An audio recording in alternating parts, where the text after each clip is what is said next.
Welcome. So glad you tuned in to Leap of Faith as we explore ALTOS. Taken from the Latin ALTOS, meaning high, we feature top priority news stories.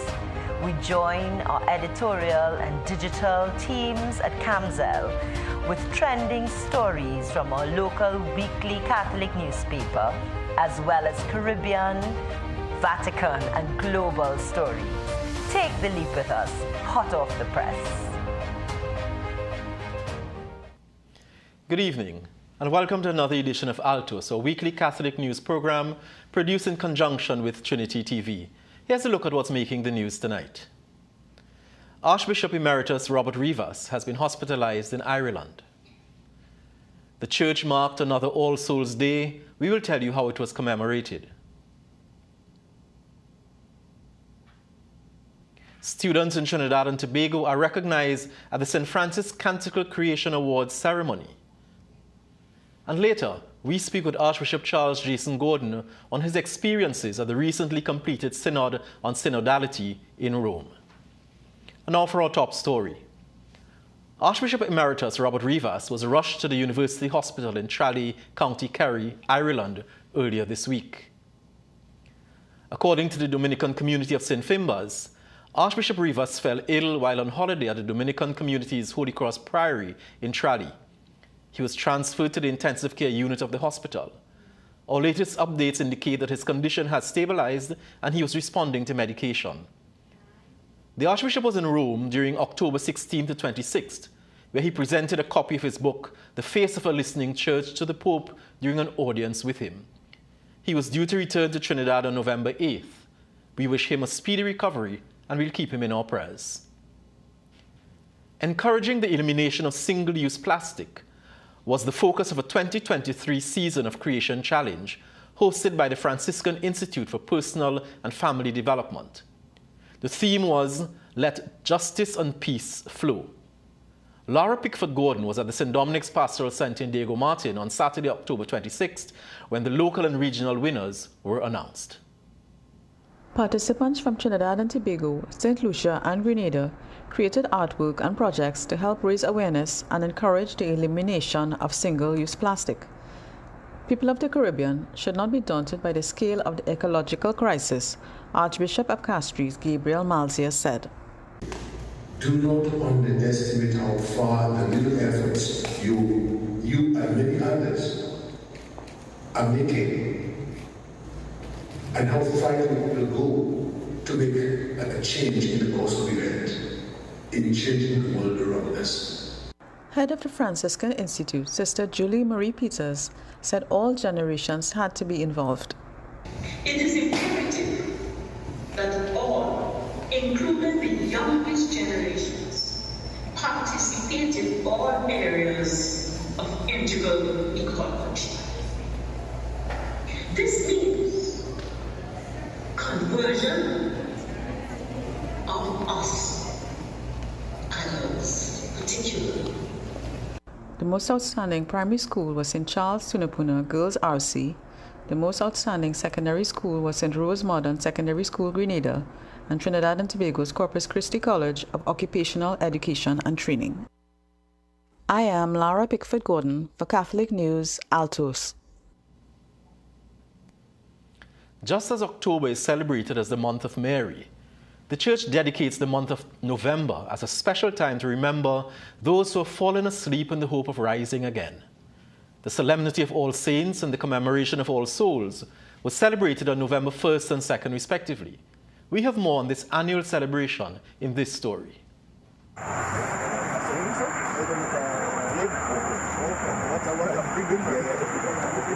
All Saints and All Souls are significant days in the Catholic Church, providing a time for reflection, remembrance, and spiritual contemplation. The Catholic News visited 3 cemeteries in South Trinidad this week: the Batchia Cemetery in Pinal, the Marabella Cemetery, and the St. Clement Cemetery, San Fernando. Catholics and non-Catholics alike could be seen offering prayers, alms, deeds, and the sacrifice of the Mass for these souls. The Catholic Church teaches that the prayers and offerings made on All Souls Day can aid these souls on their journey to heaven, illustrating the interconnectedness of the living and the departed. It emphasizes the belief in the communion of saints and the hope of eternal life in Christ. I am Chanel Bethel Peters, reporting from the Catholic News, ALTOS. Did you know that most of our diocesan priests are also graduates of the University of the West Indies?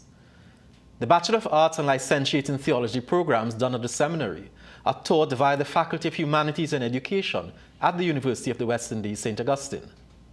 Students of the theology program at the Seminary of St. John Vianney and the Uganda Martyrs graduated with honors at the UE St. Augustine's 2023 graduation ceremony. Here's a look at some of our proud students receiving their scrolls. Congratulations to all of them as they continue their various journeys.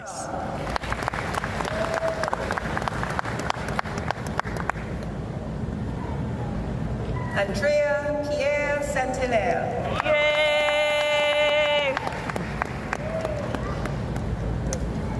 With first class honors, Maurice White.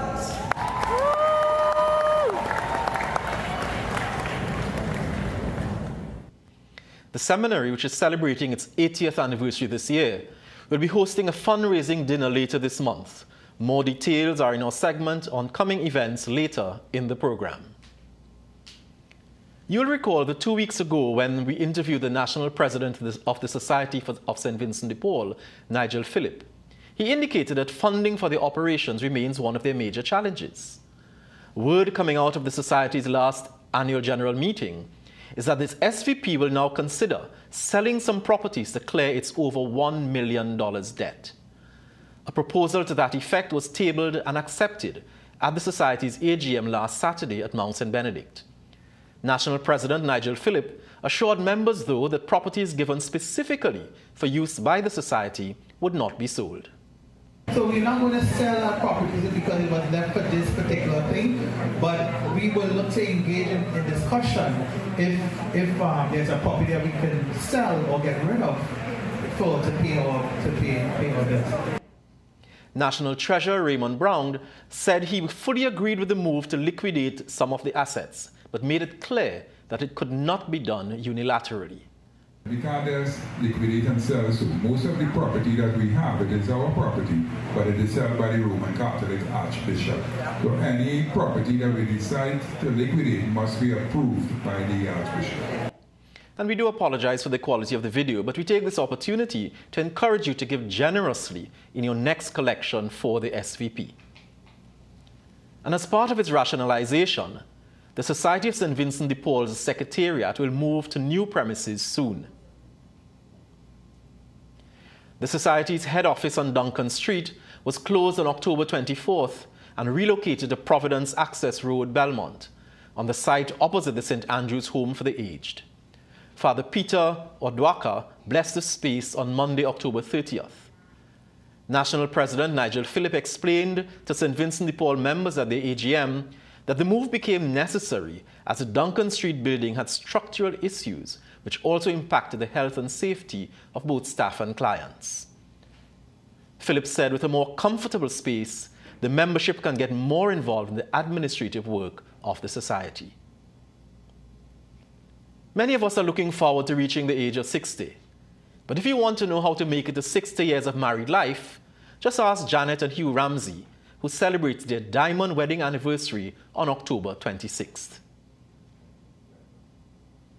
Their children, grandchildren, siblings, and friends paid tribute at a function on the anniversary date. Hugh, who is 87, offered some advice. Spiritual life. We made sure that we went to Mass every weekend, and our children, we made sure that they went to Mass with us. And because of that, we had a close, loving relationship. I'm not saying that everything was good. Sometimes we didn't see each other's view. I sometimes would disagree with what she says. She would disagree. But at the end of the day, we would make up, and we would, before we say the rosary in our evening, we would say sorry. I would say sorry. If she's wrong, she would say sorry. And we would, and we wouldn't let the day pass without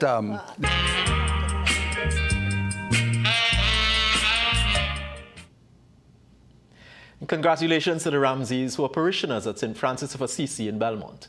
We here at ALTOS extend our congratulations to them and thank them for their witness to the sacrament of marriage. And speaking of marriage, for your marriage, it's worth making the effort with God's grace, was the theme of the first of a 2-day pilot marriage accompaniment session hosted by the Archdiocesan Family Life Commission. Catholic News editor Raymond Sims has more in this story. The first session was held on Saturday, October 28th at the Seminary of St. John Vianney and the Uganda Martyrs. 26 couples participated. The aim of the monthly sessions is to offer God's vision for marriage along with skills and support. Candice and Jules Sobian were there and gave their impressions. Completed the Family Life Commission's Marriage Accompaniment Workshop Seminar. This is the first day today, and we are very much excited to take part in the second day, and we feel well equipped to go forward to the next month. And we are encouraging other couples, married couples especially, to make the choice and invest in your marriage in sessions such as these, so that you can strengthen the bond and make marriage work, because marriage is worth it. And don't forget, marriage is a sacrament. Yes. Heaven and earth. Inward grace. Outward. Sure. The second session is on Saturday, November 25th, and the schedule resumes in January 2024. Interested couples can contact the Commission at familylife@catholictt.org. I am Raymond Sims for Catholic News, ALTOS. The pupils of St. Barb's Government and Rose Hill RC schools took part in a no-violence walk on Friday, October 27th. It coincided with Pope Francis's call for a day of prayer and fasting for peace and reconciliation in the Middle East. Laura Pickford-Gordon prepared this report for us.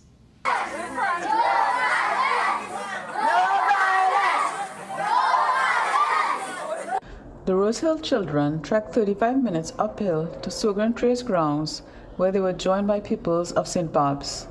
It was a show of unity and for peace to prevail against the boundary lines and warring between their respective communities. A program of activity followed. I am Laura Pickford-Gordon for Catholic News, ALTOS. Parishioners, both young and old, from the Sacred Heart RC Church in Gasparillo concluded their Marian devotion with a public procession. Speaking to ALTOS, Father Shijamon Zacharias noted this was an occasion for prayer and seeking Mary's intercession for global peace.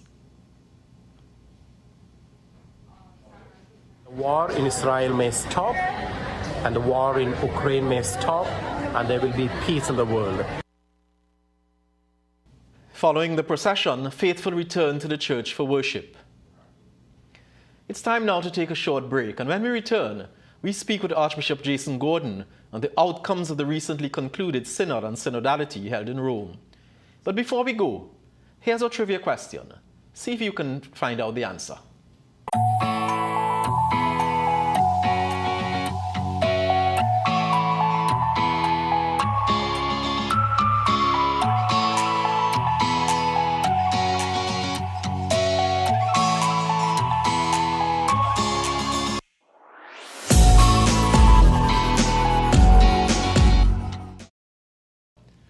Welcome back after this break. We hope you're able to discover the answer to our trivia question. We're fortunate to have on set with us now Archbishop Charles Jason Gordon, who has returned from Rome, where he was attending the Synod on Synodality. Archbishop J, welcome back. It's so good to be back. No place like home, you know. None. It's really great to have you back. And let's dive into it. What were the main takeaways from this Synod on Synodality? A lot of people in the media expected outcomes of position policy changes. They were looking in all the wrong direction. Okay. Synodality and this first sitting of the Synod gave us a model and a method of bringing communion to divergent views. I sat at tables with people whose views were North Pole and South Pole. That must have been exciting. It was, listen, hair-raising exciting. And at the end of the process, we had a convergence of views. We had a report, and everybody was willing to sign off on the report. Okay. The report would have convergences, divergences, areas for deeper research and reflection. And we found a way in that the people could agree, even what we agree and what we disagree to. Okay. And that we could move forward. And if we use a model of conversation in the spirit, what we'll do is we'll be healing the divided world that we're in and the divided church that we're in. And so it's a medicine for healing this divisive nature of our present culture. The second piece of it that struck me in the middle of one of our sessions, we already have synodal structures in place in the church. That never struck me before. The Pastoral Council is a synodal structure. We've introduced MATS, that's a synodal structure. The EC Bishops' Conference, the Finance Council, all of these are synodal structures. The Presbyterial Council, the clusters, all of these are synodal structures. What we don't have is the synodal structures operating in a synodal way. So we have these structures. So my takeaway is like you have a great vehicle, there's a diesel engine, and you're putting gasoline in it. It bucking, and it's doing something, but not what it's supposed to do. Change the fuel. Let's bring conversation in the spirit, discernment into the mix in all of our synodal structures. And all of a sudden what you'll see is a movement of the spirit and a movement of the church in another direction. That allows for a smoother roll of the vehicle. Oh, and a building of the communion that Jesus prayed for on the night before he died. The third thing was a laity sitting at the table, priests and laity sitting at the table. Well, that was a bone of great contention all through, and it kept coming up. It kept coming up. There were interventions, but people didn't understand, you know. And history is a wonderful thing. There's a historian, John O'Malley, who wrote the definitive works on the councils in the church. All the councils, Vatican I, Vatican II, Trent, and then at the end he wrote a little book, When Bishops Meet. And in that little book he talks about synods and councils in 1100s and before, and they always had the king, the emperor, the prince sitting in the council. In one of the main synods you had the emperor and the pope moderating over the synod. In other times you always had laity, priests, abbots in the synod. So the inclusion of non-bishops in the synod or council is not new unless you're looking at the Second Vatican Council. And even there you had 20-something lay people there. And then the Pope was pressured to increase the number. And so even in the Second Vatican Council, we had laity present.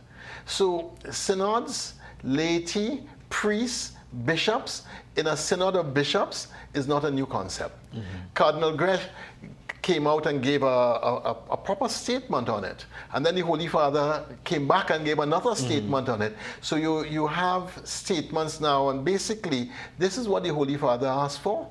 And it's by experiment, and we will evaluate it at the end of the process. But do you get this sense at times that some priests are a little bit reluctant to give up some of their authority, some of their power, to include the laity and give the laity that much more say in the work of the church? You're working out of the wrong paradigm.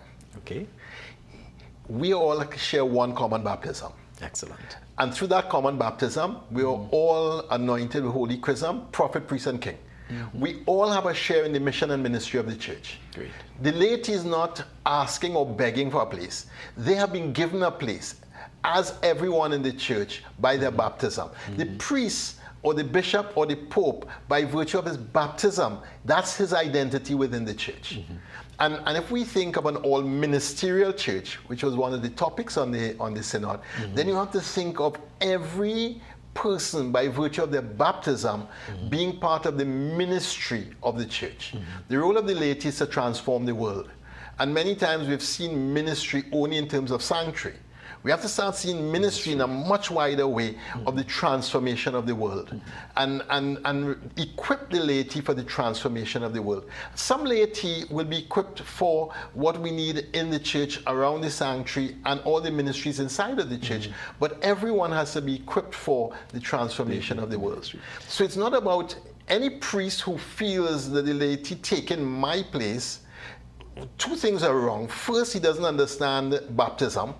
And the second thing that is wrong is he hasn't read the James and John and their mother and the problems that we have there. And the third thing that is wrong is he's not looking at all the work he should be doing and he's not doing. And he's not doing. Things like formation of the laity, things like visiting of the sick, all the things that priests can't do now because they're doing stuff that actually the laity should be doing. All the administrative stuff really should be done by the laity and not by a priest. But he agrees now that we've had this transfiguration experience in Rome, and it's good to stay there and build 3 tents. But you're back in Trinidad. How do we take what happened in Rome and how do we further it now in Trinidad and Tobago, in the Archdiocese? So you'll remember that before I left for Rome, I appointed a vicar for synodal transformation. That's correct. Who has all the understanding of this. And he and I have started conversations about the tweaks that we need, that I experienced from Rome. That's first. On November the 18th, we're bringing the leadership of the church together. The priests, the leader of the parish council, the leader of the MAT, a youth representative from the parish, a number of key leaders from parish and ecclesial communities coming together to experience this discernment model and this conversation in the spirit model as we move the church forward into building community, inclusivity and dialogue, going another level down and going a deeper level in. So the idea is over the next 3 years, all the synodal structures will start operating in a synodal way, and the theology of baptism will underpin all ministerial theology.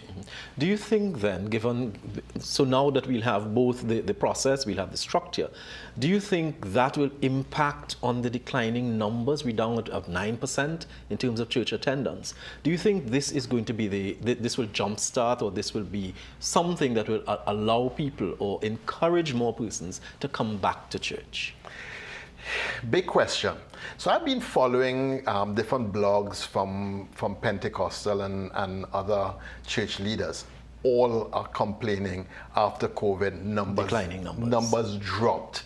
So this is not a Catholic problem or Trinidad problem. This is an international problem. And I've been looking to see their analysis and looking to see what they also are proposing. What I know is there are 2 ways to grow a church. You could grow a church wide, or you could grow a church deep.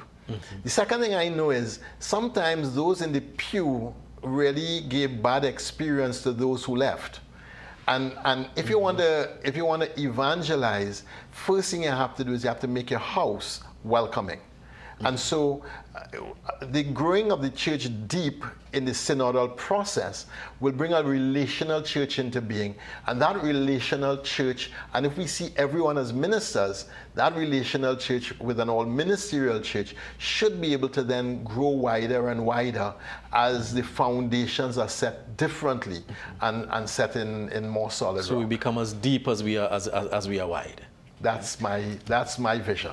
2 things coming out of the Synod, Your Grace. One was the interventions or the retreat, so to speak, of Timothy Radcliffe. And secondly, your own personal encounter with the Pope. Tell us a little bit about those 2. Timothy Radcliffe is like fine wine. He just keeps getting better as he goes along. And I think his leadership, his spiritual leadership of the Synod was second to none. And everybody felt it. He gave images and concepts that were deeply scriptural to open the mind of the participants to see the work of the Synod in brand new ways. And that really opened a beautiful space. And so his interventions in terms of the leadership, brilliant. The Pope, what a grand guy, you know? he and I shared a very humorous moment or two. And everybody wants to know what the joke is, and I'm not letting You're it not out. good. You're not going to tell us a joke. Not here. Not here. You know, there'll be a fundraiser in the diocese sometime, and I'll put an auction up. And those who bid highest we'll get to hear the joke personally. But in all, he just has such a great sense of humor.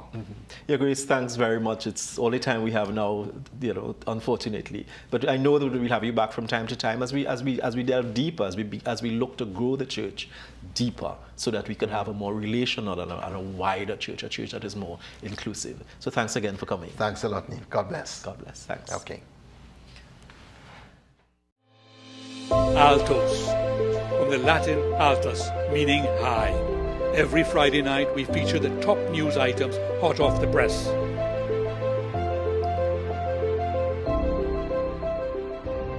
We are taking a leap of faith on Trinity TV. Jump in with us for this new and exciting experience. Thanks very much for staying with us. Here's a look at some of the upcoming events in the Archdiocese.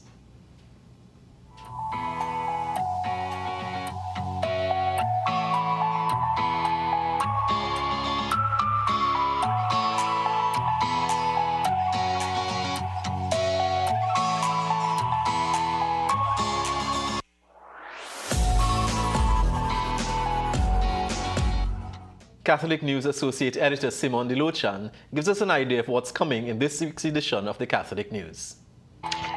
In the All Souls supplement of this week's Catholic News, we explain why eulogies are not said during a funeral mass and outline the importance of wakes as a significant Catholic tradition and how wakes can be adapted to the needs of the bereaved. I am Simon De Lochan, Associate Editor of the Catholic News. And remember to get your copy of the Catholic News and pick up an extra copy or two for those who are shut in and can't make it to Mass. Remember too that you can catch a repeat of this program at 3 p.m. on Sundays right here on Trinity TV. As we close, we leave on a sporting note. 3 of the top 4 teams in this year's Secondary Schools Premiership Football League were Catholic schools: Fatima, St. Benedict's and Presentation Colleges. Eventually though, it was Fatima College who kicked their way to the top spot. The last time the college won the league was back in 1978. Congratulations to the Fatima boys. Here's a short clip, sourced from Total Sport, as Fatima College captured this year's Secondary School Football League. Do have a good week, everyone.